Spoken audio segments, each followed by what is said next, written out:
Okay, we are again starting the second session for this group technology, and as I have mentioned that group technology is a very important philosophy where in the manufacturing industry we are about to explore the benefits of the similarities obtained from the various products, and they are grouped together in order to achieve the higher level of integration of the design and the manufacturing function of the firm. The basic idea behind this particular group technology is that in a company there are about 10,000 products which are manufactured. I'm talking about a very big company, which we can say an automobile company or a company which is going for a mass production. And out of that 10,000 product which we can see, if we are able to group this 10,000 different types of parts or products which are being manufactured, we can see that they can hardly be grouped into about 100 groups or even less than that. So all the things which are included or all the information which are included for 10,000 different parts can be gathered together and can be brought together in just 40 or 50 groups. So that is what is a basic idea of group technology. Another thing featuring in that is like all the softwares which are being made are being utilized by the knowledge which has been taken from a very expertise person. Now what happened is, when the expertise person is being getting expertise after so many years of work in the same industry. Now the thing is, once the particular member or the particular manager retires, his ideas, his experience should be explored. So everything whichever he has expertise has been taken together as an information and has been gathered together, and all these things are being recruited with the help of software, and in this way the software functions. So whatever software is basically a tool which helps a layman to understand or utilize the expertise which has been gathered by the expertise person. So this is also an idea behind the group technology. So here the basic feature is that we are going to have a various identification of the similarities, and if we can make these similarities in a group, then we are carrying out the information regarding to the group.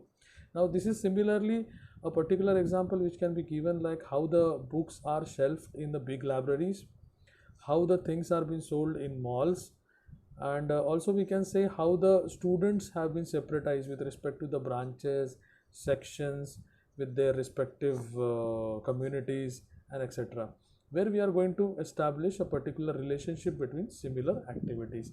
This is what is basically the theme, the philosophy behind the group technology.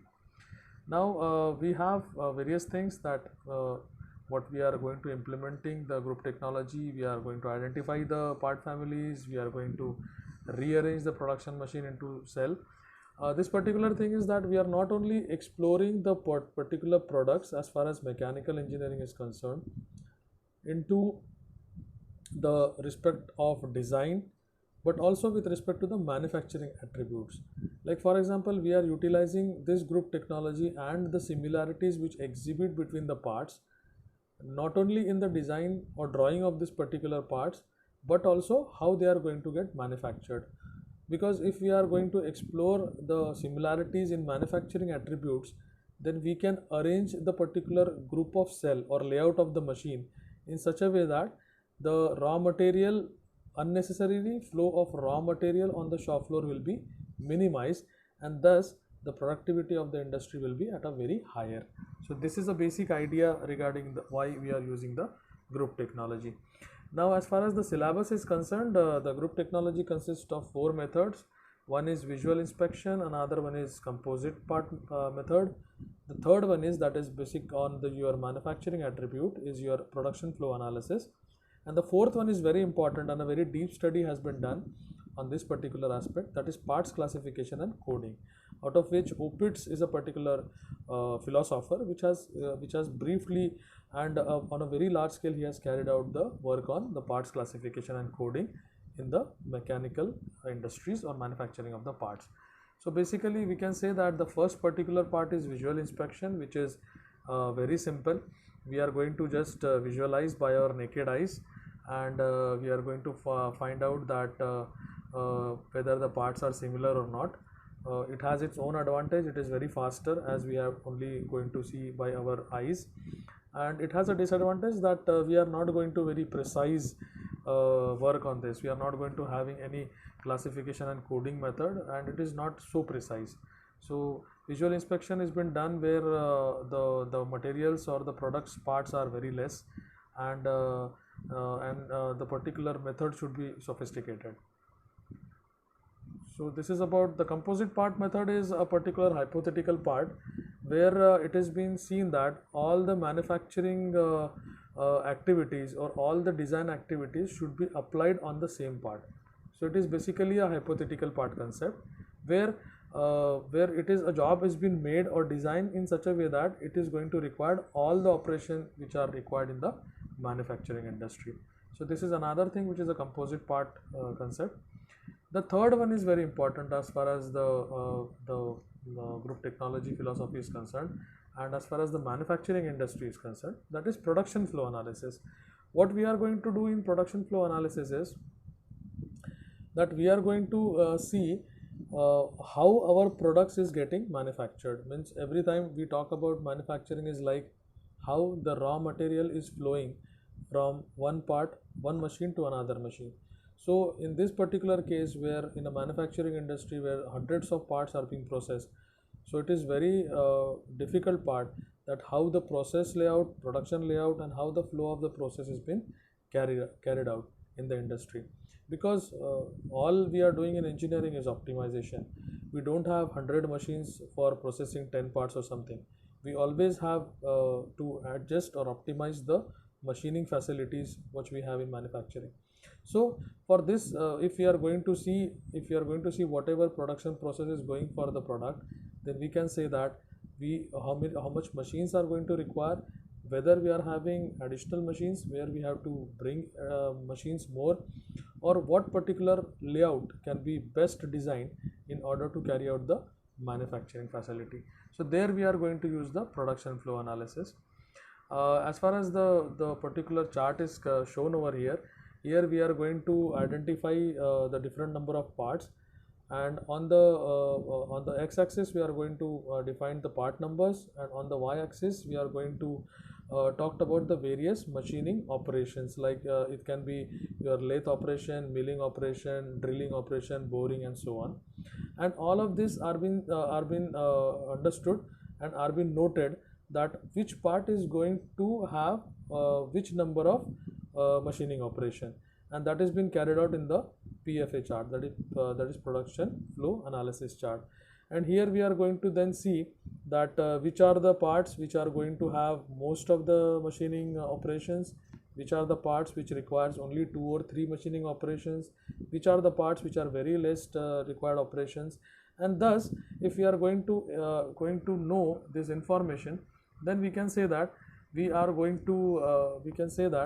this particular machine layout can be made where the parts which required maximum operations will be taken care of very differently, and the parts which requires very less operation will be dealt subsequently. So this is a benefit of the PFA chart, where we are going to understand PFA analysis, where we are going to understand how much machines are going to required, which are the parts, and it is very useful in making our layout fully functional, where we'll have a maximum productivity. So moving ahead, we have another very important classification which is given for group technology, and that is parts classification and coding system. Here we are going to initialize the products or the parts not only on the basis of their drawing and design, along with their manufacturing possibilities required for making of the part. So this is a very detailed analysis of parts classification and coding system. There are various attributes which are taken into consideration. These are design attributes, then you have various manufacturing attributes also.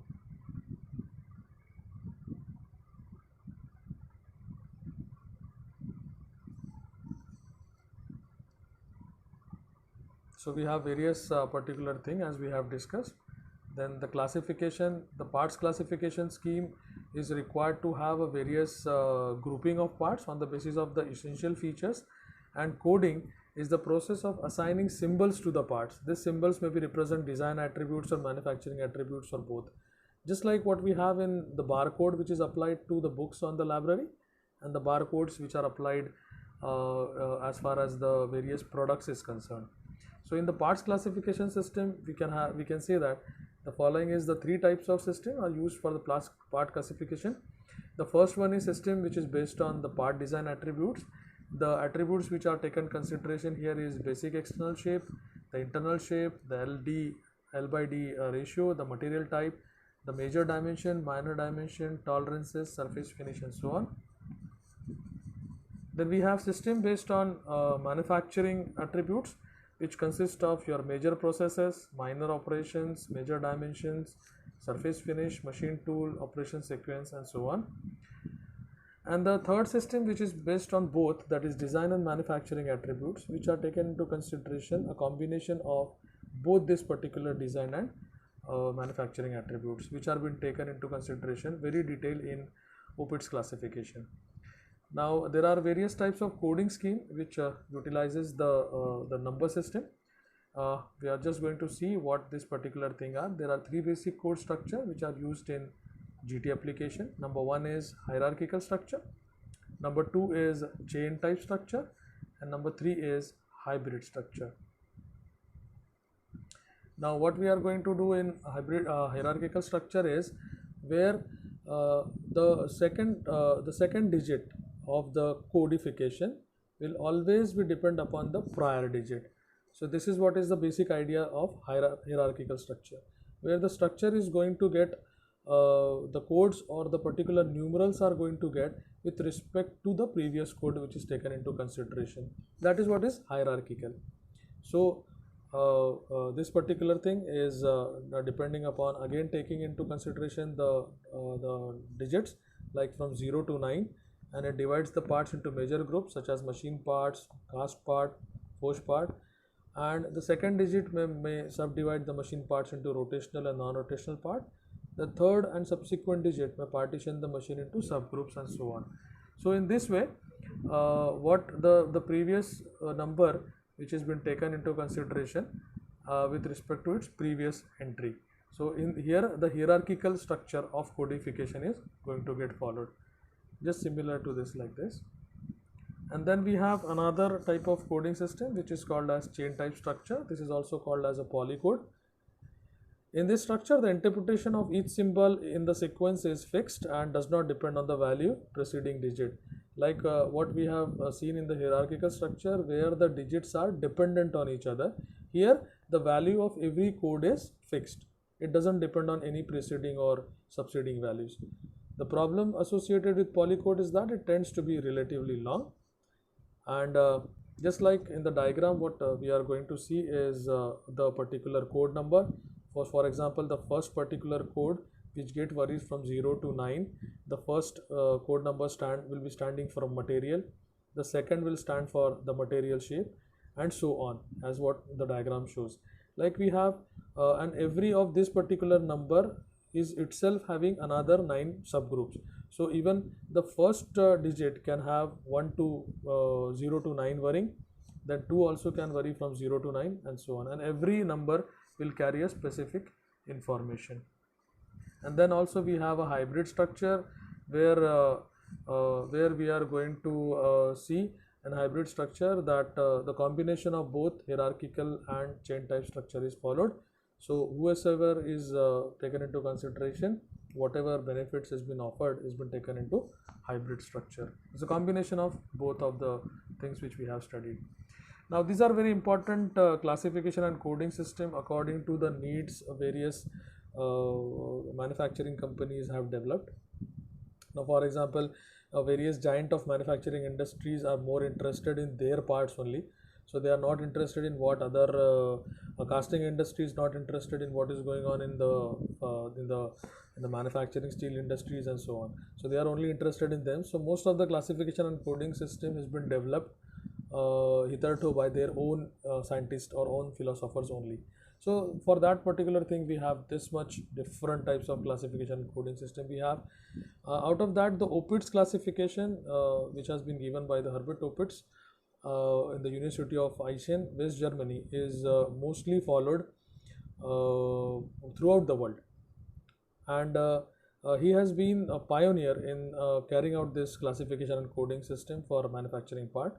And in his book, he has made all the possibility of manufacturing parts classified and coded, which are beyond the scope of anybody, any university syllabus. So it is just like a particular, we can say, a Bible for classification and coding system. It is a very huge book, and every part, every geometrical part is taken into consideration for this. Also, we have this. We have multi-class system, which has been developed by Organization of Industrial Research, which is also very important, and so on. Various people have come up with their classification and coding system. As I have told you that the Opitz classification system is very important as far as the syllabus is concerned. So the Opitz classification system, it is a most and commonly used, as I have already informed you. This system was developed by Opitz, H. Opitz, he's been called, and he has given a 9-digit code with 5 forming primary code, and last 4 are the secondary code. So he has developed a particular 9-digit code number with respect to the design and dimension, and also followed by the secondary code, which is called as ABCD, where we can say that which are going to identify the production, operation, type and sequence. That is, some part of PFA analysis is also been done on the same particular classification. And the Opitz coding system scheme uses the following digit sequence, that is 1, 2, 3, 4, 5 basically for the design concept, 6, 7, 8, 9 for the subsequent secondary design requirement, and ABCD is required for the various production operation followed. And each digit is again can be moved from 0 to 9. Again can be moved from 0 to 9. So this is how it is going to get. Means one digit number 1 can have any number, taking from 1, 2, 3, 4, 5, 6, 7, 8, 9. Similarly, digit 2 can have another different number. So this is a very important diagram we have. So this is what I have just given you an information. Then we are going to see this, that the Opitz classification system consists of 3 groups of digits. Form code 1, 2, 3, 4, that is a geometrical thing. Then you have information regarding to manufacturing, that is supplementary code, which has been given by 6, 7, 8, 9. And then we have lastly the secondary code, which has been given by the production process and the production operation. Now this is a very important diagram which is taken into consideration, and this has been taken for a particular round type of parts. Here Opitz in his particular work has been carried out a very detailed analysis of every part. So that is why here we are only having an introductory section of our parts classification and coding, but the detail of this has been dealt with in his book by Opitz, the classification and system. So here we have the digit number 1 is going to inform us about the L by D ratio, or the diameter and length ratio. The second digit is going to give us the information how is the main shape, whether the external shape, the main shape and so on. The third digit is going to say about the rotational machining parameters, internal shape, rotational machining, main bore, etc. The fourth digit is going to give us an information regarding how is the plane surface machining. Then the fifth digit is going to tell us about whether we have an additional holes, teeth or anything, whether we are having a gear system, no hole, with hole. And then finally the supplementary code is going to get up from 6, 7, 8, 9, which are going to give us information like dimensions. The 7th number of digit is going to information about the material which has been used. 8th one is going to give the original shape of the raw material, how it is. And the 9th one is going to give us about the dimensional accuracy which has been required. So here with this particular diagram we can say that every digit can be subdivided into various parts. Like for example, if I have to take one particular digit according to the job, then I can select anyone from this. This can be 0, 1, 2, 3, 4, 5, 6, 7 to 9. Are you getting it? So if the L by D ratio is greater than or equal to 3, then we are going to select for the first digit, second numerical can be selected. And here another important diagram of this. Here it is detailedly explained that what numbers are given. Like for example, here what I have taken is this, and then here it is given what number we can take for this. Okay. So here we can take any number. For digit number 2, if there is no shape elements, then I'm going to get 1 number here. Then digit number 3 I can take. If there is a threaded part, then I'm going to take the digit as 2. So for example, if I'm having a part where the L by D ratio is greater than or equal to 3 and it is a threaded part, also it is having a functional group, then my code will start from the particular number as 2, 2, 3. So my first 3 digit will be 2, 3, 3. Then I can see with the particular aspect that what is the for digit plane surface machining. Then for example, for digit 5, whether it is auxiliary holes, no hole, what condition they have. So with this I'm going to identify the first 5 digit, and then I'm going to identify the next 4 digit, that is 6, 7, 8, 9. For example, what particular type of dimension is required, what material I'm going to use, whether it is a steel, whether it is high speed steel, what different types of steel it is, what whether it is cast iron or something. So there are various different, another 0 to 9, another 10 number has been given for different types of material and so on. So in this way, if any part is given to us for identification, then what we are going to do is formulate the particular idea of what system or what are the things which we are considering, and how to give the various number to the various parts. So this is what we are going to do as far as the group technology is concerned. So here we are having a various software available for detecting this thing. And as far as syllabus is concerned, this OPITS classification system is very important. It is difficult to remember this particular chart, but at least this chart one should remember as far as the answer to be written in the question papers. So it is very difficult to thoroughly remember these two charts, but at least this chart can be remembered. And the basic ideas behind this particular group technology is to develop or have a particular class code to be developed for the part. So this is what is basically an idea behind this parts classification and coding. Okay, so once the basic idea is being done that what particular parts is to be coded, then every information regarding that particular part is coded in number.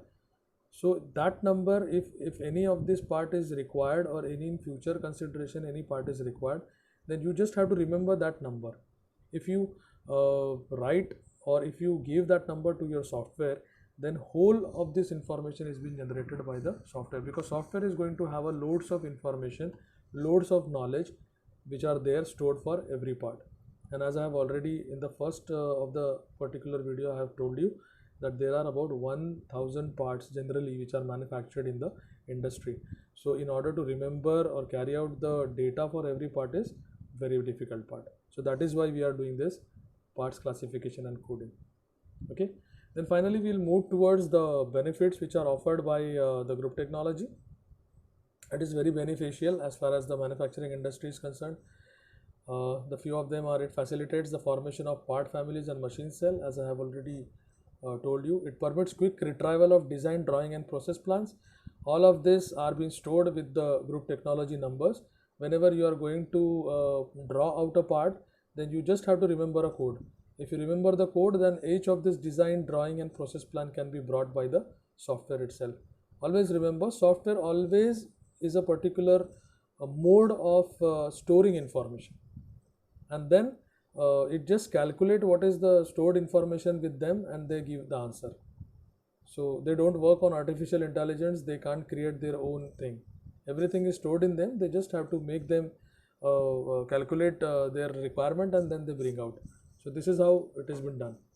It reduces design duplication, it provides reliable workpiece statistic, it facilitates accurate estimation of machine tool requirement and logical machine loading, it permits rationalization of tooling setups, it reduces setup times.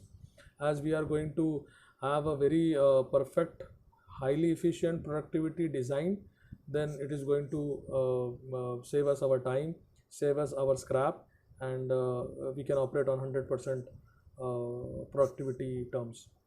It allows rationalization and improvement in tool design, definitely, because we are having a definite information, so all the things which are being carried out are rationalized. It aids in production planning and scheduling procedures, definitely. It improves cost estimation and facilitates cost accounting procedure. It provides better machine tool utilization and better use of tools, fixtures, and manpower, as we are going to have a very accurate machine cell, a very accurate flow layout of the raw material, very accurately designed our machines, and that is why we are going to utilize everything to a very greater extent. And also it facilitates the NC part programming, because whenever we are going to remember the code on that particular part from zero to completely making of that part 100% accurate, every information is stored along with the NC part program also. So nowadays we are having a computer numerical control system where we are having a huge database or hard disk where we can store thousands of part programs there installed.